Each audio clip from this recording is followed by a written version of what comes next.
Hello everybody and welcome to episode 90 of the Chesterfield of Dreams. It's Scotland versus England today as the mighty Celtic will be playing Chesterfield in Celtic Park in the first leg of the Europa League to decide who will get to progress to the last 16 and who will have to try better next time.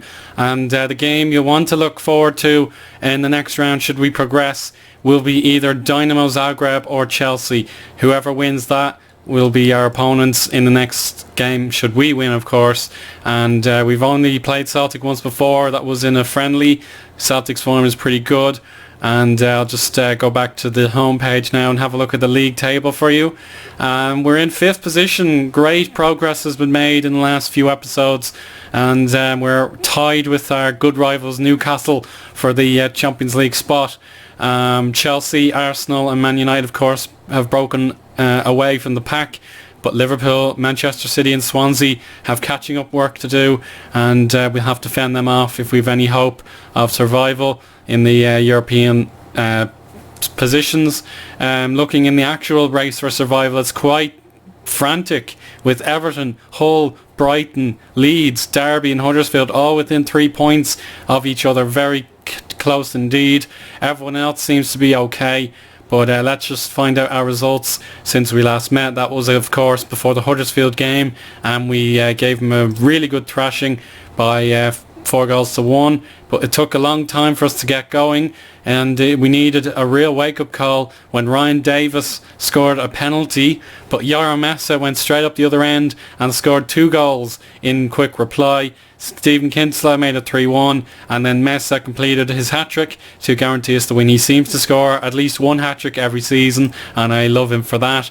And that, to confirm, were his 100th, 101st and 102nd goals for the Spirettes. I'm so proud of him. And then he added more to his tally, and without them we would have been beaten by Queen's Park Rangers.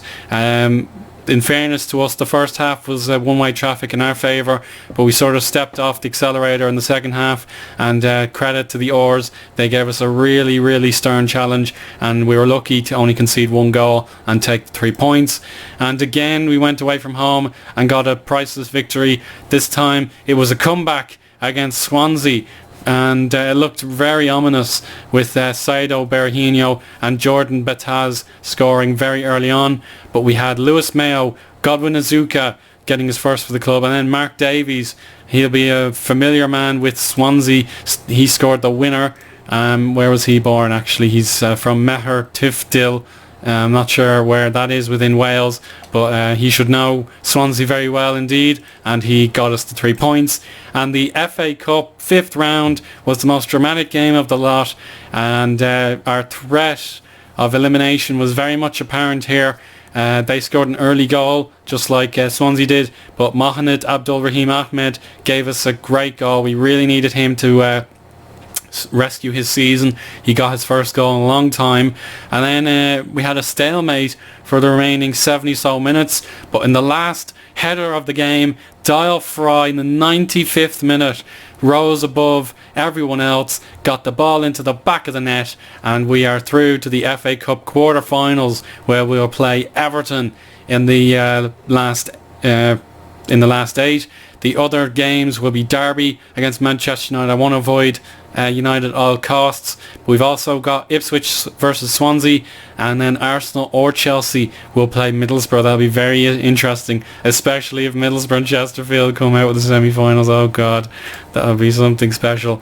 But there you have it. We are still in the FA Cup. We can still defend the trophy, and I'd love nothing more. But we have 2 difficult games against Everton coming up. But it's all about Celtic today, and just confirm who will play who in the second round, if possible. There you are. It's Celtic or Chesterfield versus Dynamo or Chelsea, and Arsenal, the only other English club in this knockout stage. But in the UEFA Champions League, you can see Manchester United still have to play.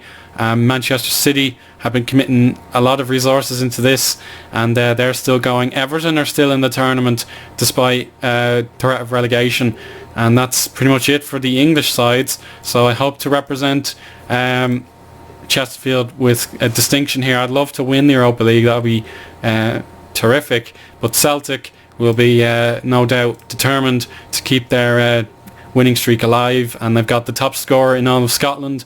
The past winners, Celtic, have dominated, apart from the year 2016. So that's all you need to know about the Hoops. So let's go out and try and beat them in this away leg. Wish me luck, everybody.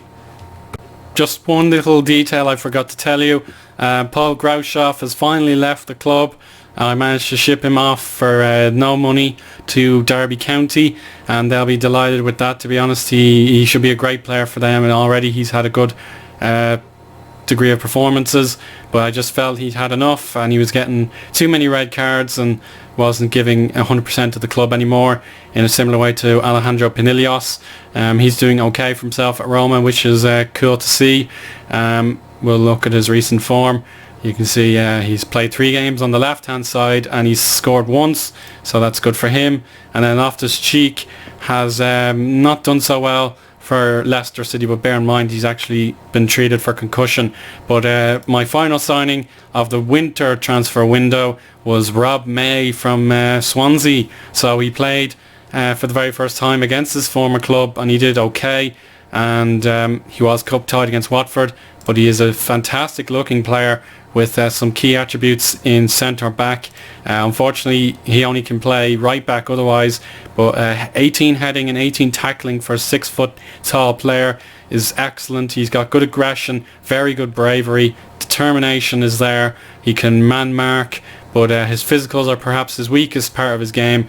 But when you are a defender, you only really need stamina, strength and jumping, and maybe a little bit of pace, but that's just a negative for him, unfortunately. But I'm really happy to bring in another young Englishman, because we need to fill them in for our requirements in the league.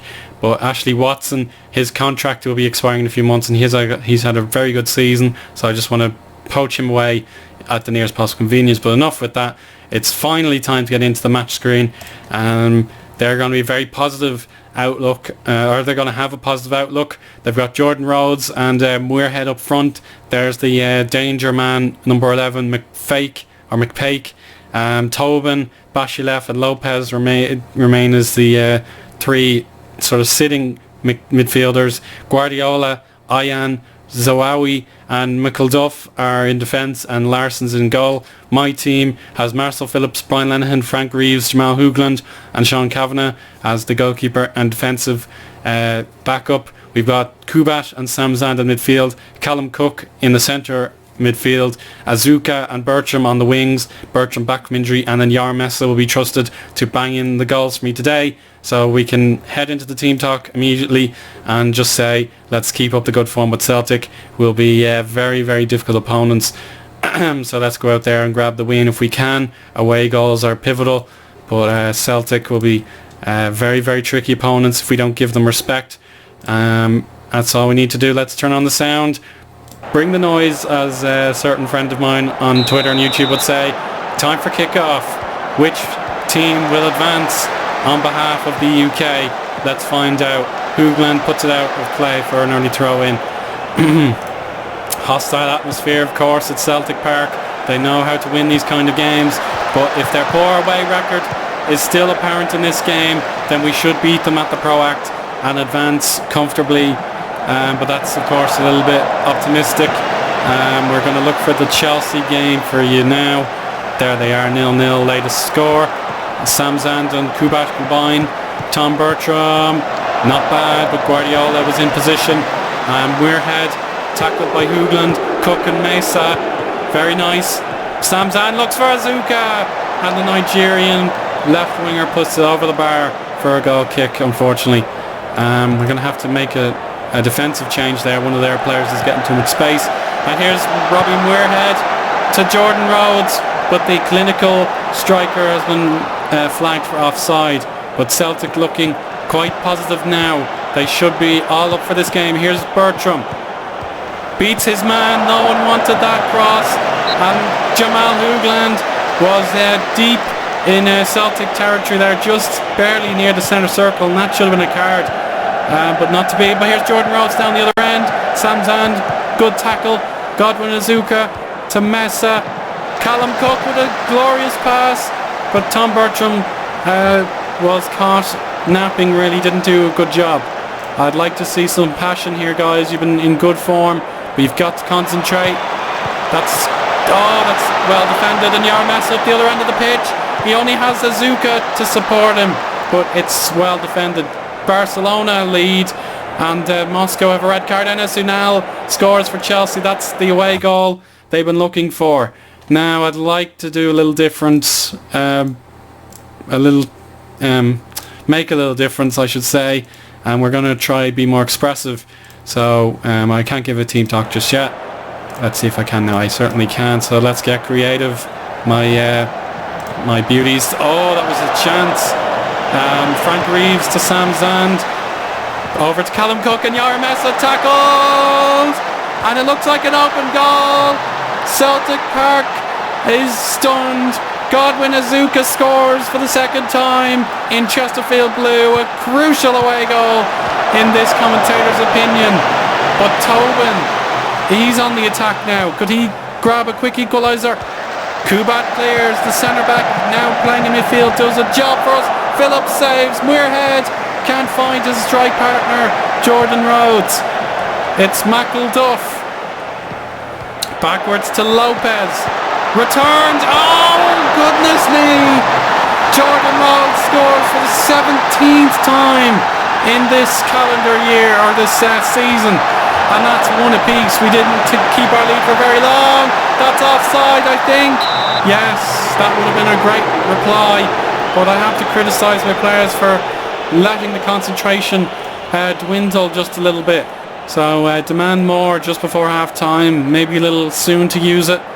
But I'm not too happy with Yarmesa and Tom Bertram there letting us down. I think we'll have to say we'll come out with a win, but criticism is now on the agenda. I'm not too happy with Brian Lenihan. I might single him out for attention.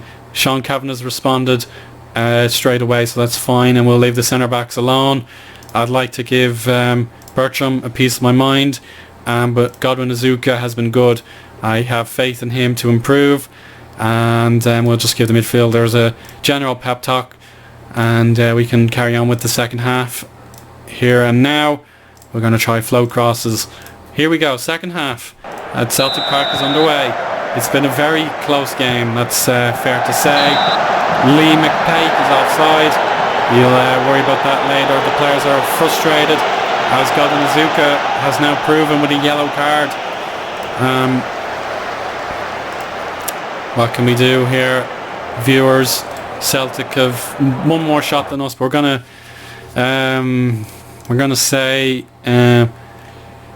say I think show more passion, and then we'll make a change in a moment. Yeah, I think Tom Bertram and Yarmesa haven't given the 100% this game. My immediate response would be to take off Mesa. I don't know why he doesn't want to get among the goals today, but Forza has every chance of scoring. I think we'll leave the other substitutes till later, because Forza's fresh and could do some damage yet. Celtic are having the better second half. What can we do? We'll go fluid, see if we can break down the resistance. 1-1's not a bad score, but Celtic could still beat us in the second leg. I wouldn't be 100% confident, but you have to treat your opponents with respect. And Tom Bertram may make a last ditch challenge. It is 2-1, and Tom Bertram redeems himself. That was a splendid cross that even an underage kid would probably score thanks to that cross. It's Tomas Forza for 2-1, but concentration is needed. Wake up, guys, let's concentrate. And my final changes are about to happen. Hoogland, he's given a real effort. Azuka, Bertram back in. Oh, how did the keeper hold that one? So Tomas Forza. Oh, sugar. Oh, is that Bertram going to score? I don't know. Let me make my changes. So I'm going to preserve Callum Cook. He's done okay, so play Brian Boring here. Bring him back. Yeah, that's alright. We'll do that. We'll make him roaming because he likes that role. And lastly, I'm going to play Stephen Kinsella. that's okay. Azuka on a yellow card's a gamble, but I just feel he'll present more chances with 15 minutes to go. But if Tom Bertram scores his free kick, I'll be very pleased with him. Let's see what happens. Oh, it's hit the post.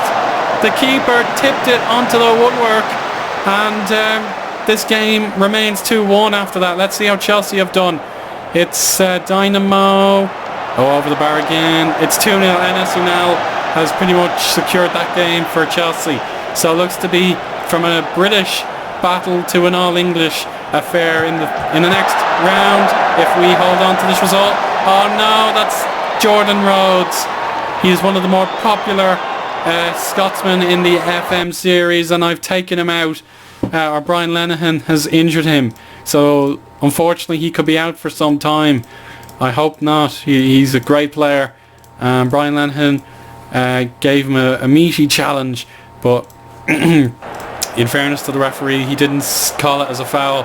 And a great second half after my fears have been acknowledged. Oh no! Oh, what a goal by Robbie Muirhead. That's a glorious way to equalise in the deep moments of the game.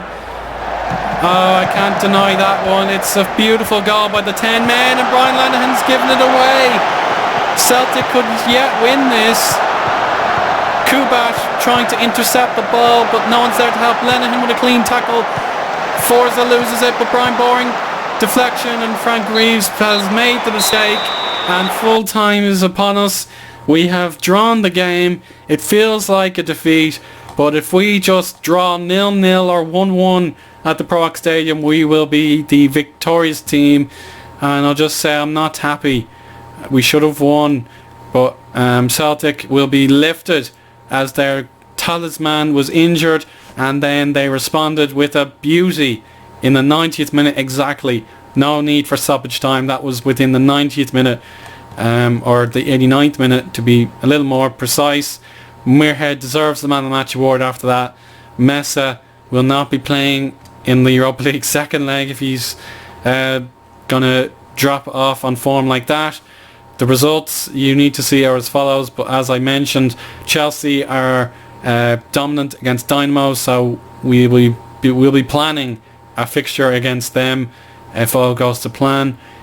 Some other big results in Juventus and Atletico sounds like a quality match for such an early stage of this tournament. Lyon have lost, but I've definitely gone on plenty for you guys this afternoon, and we'll try and beat Celtic in the second leg, which is only a week away. So that'll be another very quick episode, I'm sure. It won't be too long to make, and we'll just look at how we played against Celtic the last time we met, and that was a dominant 3-0 at the Proac Stadium. That was in 2023, so a long time ago now. So if we can use the likes of Mohamed Abdul Rahim Ahmed, but the likes of Trent Tafiopoulos are long gone. It's been a long time since we had him around, so we're going to have to rely on our fresh faces to defeat the Celts. And we have the likes of Manchester City on a Tuesday. That's a little bit of a reprieve. Then Everton in the FA Cup, must not lose game where possible. Then we have Arsenal and Derby County as well to look forward to. But the Premier League race for fourth is well and truly on. I hope you can join me for that. And if the FM 16 beta comes out and I change my mind, I'll be the first to tell you. Don't worry about that. But until next time, we'll see you for the second leg of the Europa League game. Until next time, bye now.